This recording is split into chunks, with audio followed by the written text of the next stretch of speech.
J'ai vu hier le film de Marie-Noël, euh, Marie Curie, qui est très intéressant parce que elle nous parle de l'adultère. Marie Curie a fréquenté Paul Langevin qui était marié. Et ça a créé des tas de problèmes. Après la mort de son mari, Pierre Curie, accidentellement. Et elle répond dans le film qu'il ne faut pas mélanger le mérite scientifique avec la morale bourgeoise, etc. Et le problème s'est posé également avec des gens comme DSK, ou comme François Fillon, ou comme Ferrand. Est-ce qu'on doit juger les gens selon des critères qui sont extérieurs à leurs véritables compétences? Je ne crois pas. De même que je ne crois pas que les différentes strates sociales que j'ai élaborées, le niveau 1, 2, 3, 4, justifient que l'on juge quelqu'un qui est au niveau 2 au regard des critères du niveau 3. Il faut être jugé par ses pairs et selon les valeurs qui sont celles du groupe auquel on appartient. Et donc, c'est un peu facile d'apprécier la valeur scientifique de quelqu'un ou de lui refuser sa promotion sous prétexte qu'il a commis un acte répréhensible sur le plan de la morale au niveau de l'adultère ou au niveau du viol même, etc. etc. Ça, il y a là un empiètement insupportable, dans les deux sens d'ailleurs. On ne peut pas juger les femmes comme on peut juger les hommes, on ne peut pas juger les prolétaires comme on peut juger les patrons, et inversement. Ça me paraît évident, la justice, moi j'ai plusieurs critères à mettre en avant au niveau de la loi. C'est d'une part le respect de la spécificité du groupe auquel appartient la personne concernée, et deuxièmement, bien entendu, le respect des cyclicités, des périodicités qui font qu'à certains moments, certains comportements sont en quelque sorte normaux, et à d'autres moments, ils sont anormaux.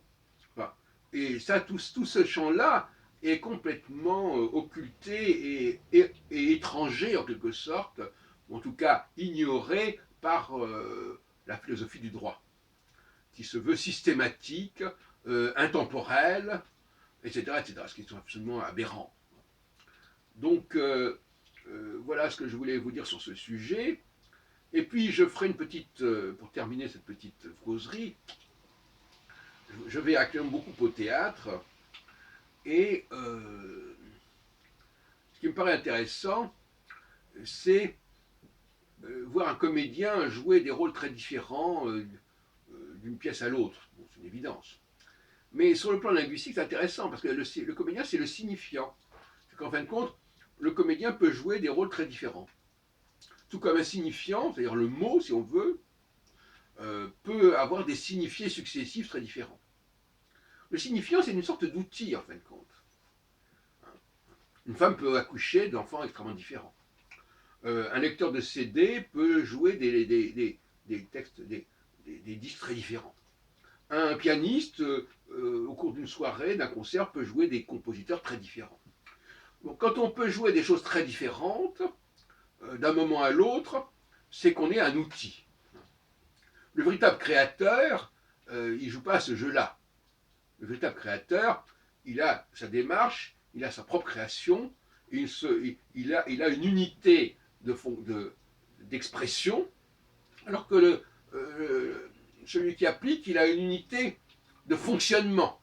Hein. Un CD, un lecteur de DVD, il fonctionne toujours de la même manière, mais il va jouer des choses différentes. Le créateur, lui, le vrai créateur, il va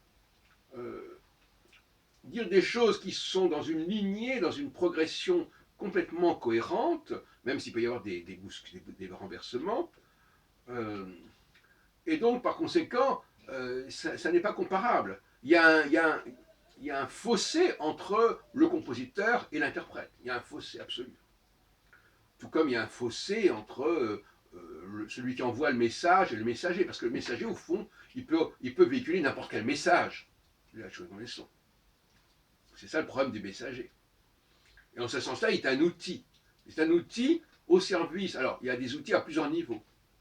le niveau 2 est un outil au service du niveau 1, et le niveau 3 est un outil au service du niveau 2, et le niveau 4, qui est celui de l'outil lui-même, est un outil au service du niveau 3. Enfin, je renvoie à mes travaux à ce sujet. Mais je veux dire que, effectivement, plus on monte dans la créativité, moins on va se prêter à des changements de rôle, à des changements de discours, à des changements de disque.